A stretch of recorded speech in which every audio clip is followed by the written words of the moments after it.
बिस्मिल्लाहिर्रहमानिर्रहीम। अस्सलाम वालेकुम वीवर्स, कैसे हैं आप? मैं उम्मीद करता हूं कि आप सब लोग खैर आफियत से होंगे। डेयर, मेरा नाम मलिक शकील अहमद है और मैं आपको लर्न इन फन चैनल में वेलकम करता हूं।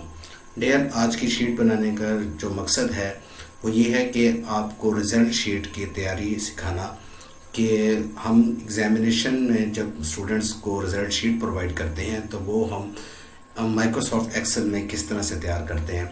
इसके लिए सबसे पहले आपको माइक्रोसॉफ्ट एक्सेल के बारे में पता हो कि माइक्रोसॉफ्ट एक्सेल क्या है और ये किस मकसद के लिए इस्तेमाल किया जाता है।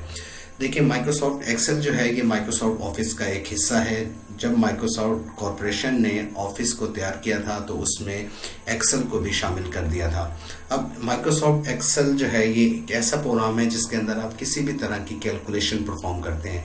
सिर्फ कैलकुलेशन इसके अंदर परफॉर्म करते हैं। इसी कैलकुलेशन के की बेस पर आप चार्ट्स भी तैयार कर सकते हैं। इसके अंदर किसी भी तरह की आप जो है वो बिजनेस रिपोर्ट भी इसके अंदर तैयार कर सकते हैं। ठीक है, अगर वो कैलकुलेशन मैथ से रिलेटेड है तो भी आप एक्सेल का इस्तेमाल करेंगे। अगर अकाउंटिंग से रिलेटेड है तब भी आप इसके अंदर काम करेंगे।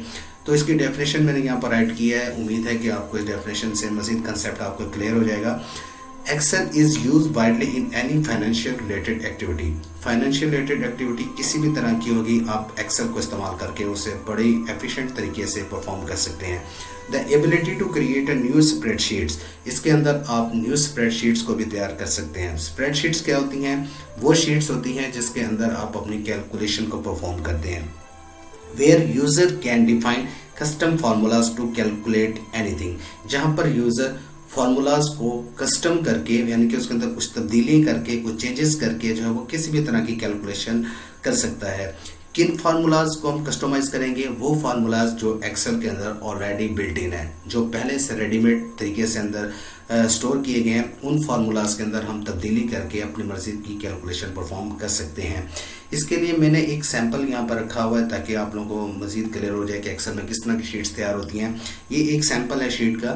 ठीक है, ये शीट देखने में आपको बहुत मुश्किल नज़र आ रही होगी कि इसके अंदर बहुत मुश्किल कैलकुलेशन है, बहुत मुश्किल डिज़ाइनिंग है। देखिए, ये शीट देखने में जितनी मुश्किल नज़र आ रही है, बनाना उतना ही ज़्यादा आसान है।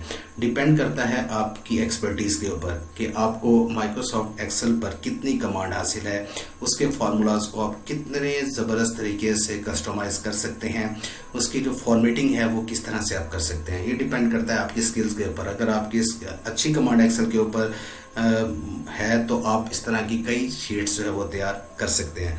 तो टाइम ज़ाया किए बगैर हम डायरेक्ट अपने माइक्रोसॉफ्ट एक्सेल के ऊपर चलते हैं। तो ये मैंने ऑलरेडी ओपन किया हुआ है। ये आपके सामने जो है माइक्रोसॉफ्ट एक्सेल की मेन स्क्रीन है। ठीक है, अब आपके माइंड में ये क्वेश्चन पैदा होगा कि इसको चलाना कैसे है। देखें, जब आप अपने सिस्टम में माइक्रोसॉफ्ट ऑफिस को कम्प्लीटली इंस्टॉल कर लेते हैं तो उसके बाद आपको कहीं एक्सेल ढूंढने की ज़रूरत नहीं है। आप सिर्फ स्टार्ट मेन्यू में जाएंगे और यहाँ पर जाकर EXC लिखेंगे तो ऑलरेडी आप देख रहे होंगे ऊपर माइक्रोसॉफ्ट ऑफिस एक्सेल 2007 लिखा हुआ है। इसको सिलेक्ट करने के बाद आप एंटर करेंगे तो आपका माइक्रोसॉफ्ट एक्सेल जो है वो ओपन हो जाएगा। ये उसकी मेन स्क्रीन है। ठीक है, तो हम चलते हैं अपनी शीट के ऊपर। इस शीट के ऊपर सबसे पहले ऊपर मैंने लिखा है स्कूल का या कॉलेज का नाम। ठीक है, जिस स्कूल की या कॉलेज की आप शीट तैयार कर रहे हैं तो उसका नाम ऊपर आ जाएगा। इसके बाद शीट का टाइटल आ जाएगा। कंसोलिडेटेड रिजल्ट शीट आप तैयार कर रहे हैं तो ये चीज़ आ जाएगी। इसके बाद फर्स्ट कॉलम में मैंने रोल नंबर तैयार किए हैं और सेकंड में मैंने नेम ऑफ द स्टूडेंट्स लिखे हैं। इसके बाद सब्जेक्ट्स के नाम आ जाते हैं बायोलॉजी, फिजिक्स, केमिस्ट्री, मैथमेटिक्स और इंग्लिश, उर्दू, पाकिस्तान स्टडी, इस्लामियात, ये सारे सब्जेक्ट्स हैं। ठीक है, ये हमारे पास ऑब्टेन मार्क्स का कॉलम है कि स्टूडेंट्स ने कितने मार्क्स ऑब्टेन किए हैं, ये परसेंटेज और ये ग्रेड। ठीक है, हमने जो कैलकुलेशन करनी है वो इसके अंदर करनी है। ठीक है, तो यहाँ पर एक चीज़ मैं आपको क्लियर कर दूं कि एक्सेल का कोई भी फार्मूला जब आप लिखेंगे तो लिखने से पहले आपने लाजमी तौर पर इक्वल टू का साइन देना है। जब तक आप इक्वल टू का साइन नहीं देंगे तब तक आप फार्मूला नहीं राइट कर सकते। अगर आप लिखेंगे भी सिर्फ फार्मूला इसके अंदर तो एक्सेल आपको उसका एरर शो करेगा और कैलकुलेशन को भी परफॉर्म नहीं करेगा। तो यहाँ पर यूँ समझ लें कि एक्सेल का एक मेजर रूल है कि फार्मूला को आपने इक्वल टू से ही स्टार्ट करना है। ठीक है, तो इक्वल टू देने के बाद हम चूंकि इन तमाम सब्जेक्ट्स के मार्क्स को सम करने लगे तो यहाँ पर सम फार्मूला यूज़ होगा। ठीक है, यहाँ पर आप ब्रैकेट का साइन देंगे और कहाँ से कहाँ तक आपने सम करना है। बायोलॉजी से लेकर आपने इस्लामिया तक आपने इसको सम करना है, तो आप इसको सम करें। ठीक है, तो जैसे ही आप शिफ्ट दबाकर इसको ब्रैकेट को क्लोज करेंगे, यहाँ फॉर्मूला अप्लाई हो जाएगा। 0 इसलिए शो हो रहा है क्योंकि तमाम सेल अभी एम्प्टी हैं। तो इस प्लस को दबाकर आप लोगों ने माउस की मदद से इसको नीचे लेकर आना है और यहाँ पर अप्लाई कर देना है। ये होल कॉलम पे ये फार्मूला अप्लाई हो गया। इसके बाद परसेंटेज का फार्मूला, फिर इक्वल टू साइन। परसेंटेज का फार्मूला आपको पता है कि तमाम जितने भी सेल्स होते हैं उन सब का प्लस और डिवाइड करते हैं हम उनकी तादाद के ऊपर कि कितने सेल के हम परसेंटेज निकाल रहे हैं। तो बजाय इसके कि आप दोबारा तमाम सेल को प्लस करें, तमाम का सम जो है आपको पता है यहाँ मौजूद है। तो आप यहाँ पर क्लिक करेंगे, क्लिक करने के बाद डिवाइड का साइन और यहाँ पर उसकी तादाद 8 तादाद है तो एंटर कर देंगे। यहाँ पे फार्मूला जो है वो अप्लाई कर देना है। ठीक है, अब आप सोच रहे होंगे कि ये आई बी ये कि कहाँ से ये नाम आ रहे हैं, IB7 E13 ये कहाँ से नाम आ रहे हैं। तो ये होते हैं आपके सेल रेफरेंस। ठीक है, सेल रेफरेंस को याद करने की जरूरत नहीं है। आप जिस भी सेल पे क्लिक करेंगे उसका एड्रेस आपको यहाँ पर लिखा हुआ नजर आ रहा है। ठीक है, ये देखिए मैं जिस सेल के ऊपर क्लिक करता जा रहा हूँ वो एड्रेस जो है वहाँ पर शो होता जा रहा है। ठीक है, तो अब हमने करनी है ग्रेडिंग। तो यहाँ पर फिर इक्वल टू का साइन प्रेस करेंगे।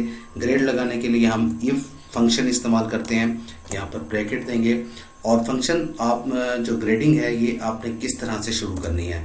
तो ग्रेडिंग करने के लिए आपके पास दो जो है वो तरीक़ों से आप ग्रेडिंग कर सकते हैं, ऑब्टेन मार्क्स की बेस पर भी और परसेंटेज की बेस पर भी। मैं परसेंटेज की बेस पर करने लगा हूँ, तो इसीलिए परसेंटेज आपका कहाँ पर मौजूद है, L9 में।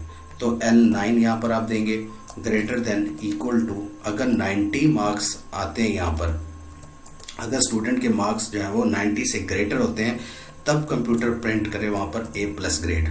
ठीक है, फिर कॉमा सेकंड, फिर L9 greater than equal to 80, क्या प्रिंट करें यहाँ पर A ग्रेड। ठीक है, फिर कॉमा, फिर थर्ड कंडीशन। ठीक है, L9 greater than equal to 70। ठीक है, तो यहाँ पर क्या प्रिंट करे वो B+ ग्रेड। ठीक है, फिर कॉमा, फिर नेक्स्ट फोर्थ कंडीशन। अगर आपके पास L9 जो है वो ग्रेटर देन इक्वल टू आ जाए 60 तब वो क्या प्रिंट करे वहाँ पर B ग्रेड। ठीक है, इस तरह से आप ऑनवर्ड जितने भी आपने ग्रेड लगाने आप कॉमा देकर आगे फंक्शन बनाते जाते हैं। तो मैं B तक यहाँ पे कर लेता हूँ। तो शिफ्ट दबाकर आप इसको ब्रैकेट जितने भी हैं उन ब्रैकेट्स को आप क्लोज कर देंगे।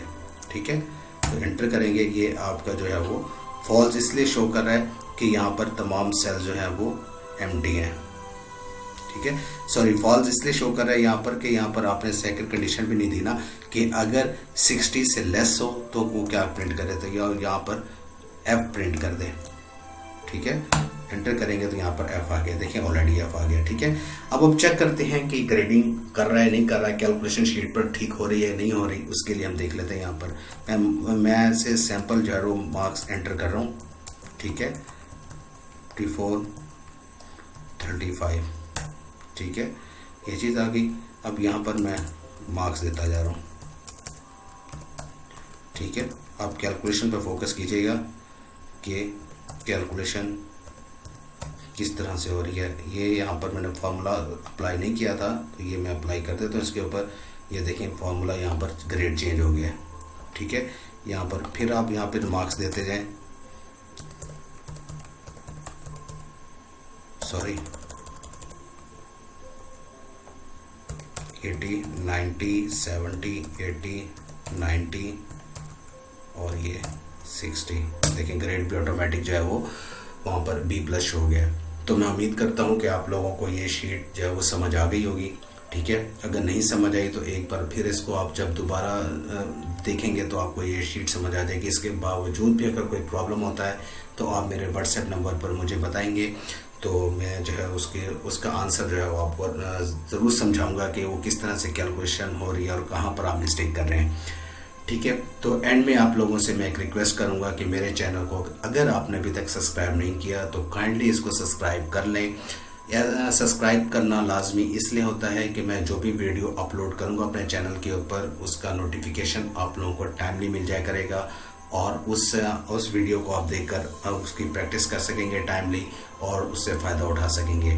अगर आप सब्सक्राइब नहीं करते या बेल आइकन पे क्लिक नहीं करते तो उसका नोटिफिकेशन भी आप लोगों को नहीं मिलेगा और आप जो है वो टाइमली मेरे जो वीडियो जिन प्रोजेक्ट्स को मैं अपलोड करूँगा इसके ऊपर चैनल के ऊपर वो आप लोगों को नहीं मिल पाएंगी और आप उससे फ़ायदा नहीं उठा पाएंगे।